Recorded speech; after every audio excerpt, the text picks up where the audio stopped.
Hello guys! Welcome back to my channel. So for this video, i-review natin yung 2018 Honda Mobilio 1.5V CVT.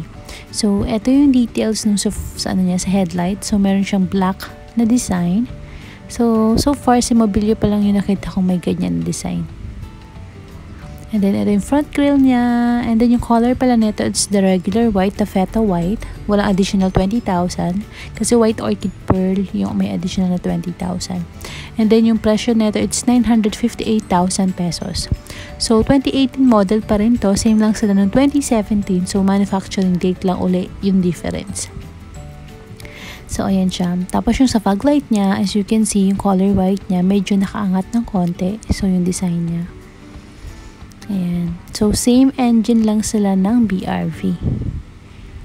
So, ayan siya. So, aerodynamic. So, yung color silver na yun na nakikita nyo, yun yung BRV. Na top of the line. So, ayan siya. So, wala siyang roof rail. Di kagaya ni BRV, meron siyang default na roof rail. Same size lang sila. Medyo malapad lang ng konti. Tsaka mahaba ng konti. Ito. I mean si BRV. Kasi konti lang naman. So, ayun yung sa side mirror. Although base model to, hindi siya sa fender. Yung ilaw niya. Sa side mirror na siya. Ayan. So, ito yung mga aerodynamics. Ayan. And then yung gulong pala niya, guys. 15 yung size niya. So, ayan yung size. So, 185, 65, R15. And then, meron siyang mudguard sa likod. And then, sa front din. So, wala pa siyang rust proof. Kaya color white pa rin yung pambaba. Then, ito yung sa side niya. So, ayan yung mga aerodynamics niya. So, yung door handle, it's still body color. So, ayan. So, ito yung side mirror. And then, yung sa wiper, ayan, ganyan pa rin yung design. So, yung details na sa side niya. Ayan. So, ito yung sa door. And then, sa likod. So, this brake sa harap, drum brake sa likod. So, ayan. May mudguard siya dyan. And then, ito, wala siyang mudguard. Kahit maliit, wala. Si BRV meron. Side, ito yung sa tail light niya. Yung sa likuran niya, ayan. So, mas mataas yung ground clearance ni BRV. Ayan. So, ito yung sa taillight niya sa likod. And then, so, yun yung mga ilaw niya. Mamaya i-on natin yan. Tapos, ito yung aerodynamics niya sa side. So, 7-seater, Mobilio. So, wiper sa likod. Then, ito yung third brake light. And then, yung antenna. Ayan, yung sinasabi kong roof rail na wala kay Mobilio. Kay top of the line na Mobilio, wala siyang roof rail. So, wala tong reverse camera and then parking sensor. So, may nabasa ako sa comment nga, yun nga, parang parang disappoint, ganyan, ba't wala pa siyang parking sensor, kinukompare sa ibang brand. Yun nga, comment ko naman, kasi yung parking sensor, navigation, madali lang siya mabibili. Pero compare mo naman yung engine ni Honda to other brand. Siyempre, mas advantage yung engine ni Honda. Yung naulit ko yung sinabi ko na hindi mo mabibili yung engine ni Honda basta-basta. Eh, yung mga navigation, tsaka reverse camera, I mean, navigation, reverse camera, and then parking sensor, add-ons na lang yun eh. So, madali lang makahanap ng ganun. So, ayan yung sa likuran niya. Yung upuan pala nito, guys, flat siya. Kung paano yung sa harap, pero hindi yung likod. Pero yung BRV, naka-elevate. Parang cinema, yung niya, yung mga chair. So, speaker niya sa likod, same lang sa BRV. Then, ayan. So, yung tool set, eto. So, medyo mahirap siyang buksan ng isang kamay. Hold lang. Baba ko lang yung camera. So, wait lang guys. Diyan muna yung camera. So, buksan ko lang yung dito. Ayun. Medyo mahigpit kasi yung pagkakalak niya. Kaya isang kamay. Hindi mabuksan ng isang kamay. So, ayan yung jack. And then, ito yung mga toolset. So, floor mats. May mobilyo siyang, ayan, print. Pati may ibang unit. May City, CRV, kung anong brand ba yung kotse. So, ayan yung sa gulong. Tignan natin sa likuran. So, i-fold natin. Less hassle yung pag-fold ng mga upuan na to kasi hindi siya mabigat. I mean, parang hindi ka mahihirapan. Hindi kagaya ni CRV, medyo mahirap yung folding ng mga upuan niya. And then, ito naman, na yung space niya sa likod. And then, ito, i-hook mo to sa headrest. Ayan, dyan siya, sa may bakal. So, para if ever na suddenly break, ganyan, dito malalaglag. Ayan, salo siya dun sa headrest. So, check na natin yung cover niya sa taas. And then, yung handle dito. So, pag ibaba mo ito, pag-hold down mo dito. Ayan. So, check natin yung side door. Yung pinto niya, hindi mabigat, hindi magaan. Yung sakto lang. So, ayan. Tapos ito, plastic lahat yan. Hard plastic. Same lang sila ni BRV. Yan, may mga lagyan ng barya, mga cup holders. Then, ito yung sa center seats. So, ayan. So, fold natin. Ayun. Ganyan lang siya kadali. Itambol. Pag sasakay. May sasakay na sa likod. Diba? So, pagbaba mo, ayan. Then, angat lang. And then, try natin siyang i-bend. So, ayan. Mga 30 degree yung pagka-bend niya. Yan yung pinakasagad niya.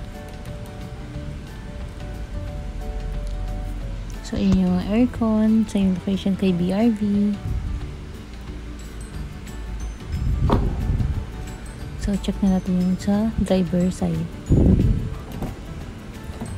So, ito yung sa driver side. So, same lang. Plastic din yung nasa pinto. So, ayan. So, plastic din yan, hard plastic. And then, mga controls, and power folding side mirror. Ayan.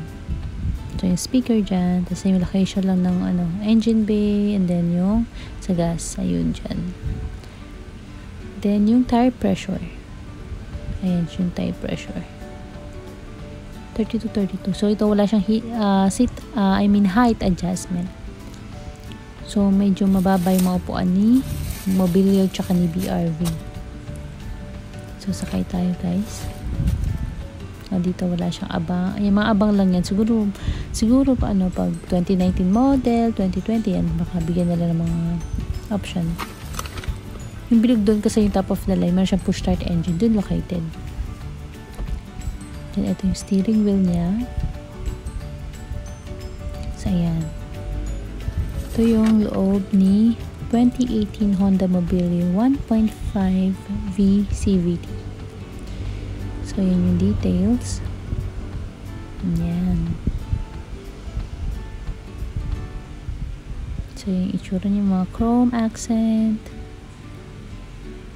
Ayan. So, front airbags lang to. Tapos pala guys, yung mga link, please check na lang sa description box below. Lagi akong may kinaka-copy paste na link from Honda Philippines doon. Pricing, yung price guide nila, yung mga brochures where you can download each unit yun. So, click yun na lang. So, eto yun na yung head unit niya. Kamukha lang siya ng head unit ni BRV. Base model. Ayan. So, yung susi na ito ganito. So, dalawang susi yung kamukha nito. Ayan, pag binili nyo yung Mobilio. Ayan siya. So, ating head unit.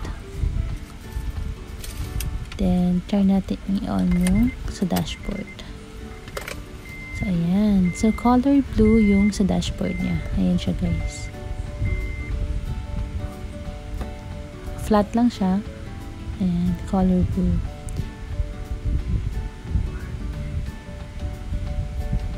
So ito, meron na siyang mileage kasi may nag-comment din, bakit daw may mileage na? Eh syempre, kahit sino naman na, kunwari ito, syempre, nagawa ng kotse na assemble na. Syempre, itatry mo siya if okay yung pagkaka-assemble, diba? Tsaka yung engine, di mo na ibibenta isang bagay kung di mo siya na-try. Kaya may mileage talaga yung mga unit. Kasi tinetest din nila kung okay siya, diba? So, ayan, may controls ka doon. And then, ayan yung date. Ayan ito yung head unit. Laging ganyan yan. Makikita nyo lagi yung warning. Basta agree lang lagi. So, Bluetooth. So, home. So, ayan. Same head unit sila ni Honda City E.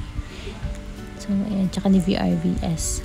Same lang. Pang Bluetooth lang. Walang, di ka pwedeng manood ng movie. Basta music lang yan. Pag may tumawag, connect mo lang yung phone mo through Bluetooth. Pwede mo sagutin dyan. Basta wala tong CarPlay, wala tong Android Auto. So, ito yung sa SD card. I mean, yung sa USB port. So, temperature. Ayan, dyan din. So, same na same lang sila sa loob ni BRV. Yung head unit niya. And then, yung nilagyanan ng mga barya, cup holders, and then power outlet. Then, yung gear. And then, ito, lahat ng unit ng Honda may lock sa likod. Yan. For safety purposes. Then, handbrake. And then, wala siyang center armrest. May cup holder din sa likod. So, let's check yung mga ilaw. So, yung fog light, ayan. So, halogen light pa rin. So, ayan yung itsura niya. So, ito yung specs. Tapos pala, 3 years warranty si Honda. Pero sa consumable, yung bulb hindi kasama, yung mga gulo kasi napupudpod, napupundi. And tsaka once na nagpa-change oil ka sa labas, o basta may pinagalaw ka sa labas, automatically void yung warranty mo. So, ayan yung ilaw to. Reflectorize lang yan. So, ito yung sa likuran niya. Ayan. So, engine naman. So, ito yung engine niya. So, yung may cover sa taas. Same na same. Lahat ng 1.5 engine, ganyan lahat sila. So, ayan. Tapos, napansin ko rin dito, wala siyang cover sa baba. Ito. Ito pala yung nakita kong walang cover sa baba. So far. So, ayan. Tapos, yung mga nagtatanong kay Honda Brio tsaka kay Civic na 2019, soon po lalabas na sila. Hopefully, mal-launch sila this April, and then sana by next month meron ng unit. So, ayan, pinapahapyaw lang kay 2018 Civic RS Turbo na Rally Red yung color. Sana lumabas na yung 2019. So, yun lang guys. Thank you for watching. Subscribe!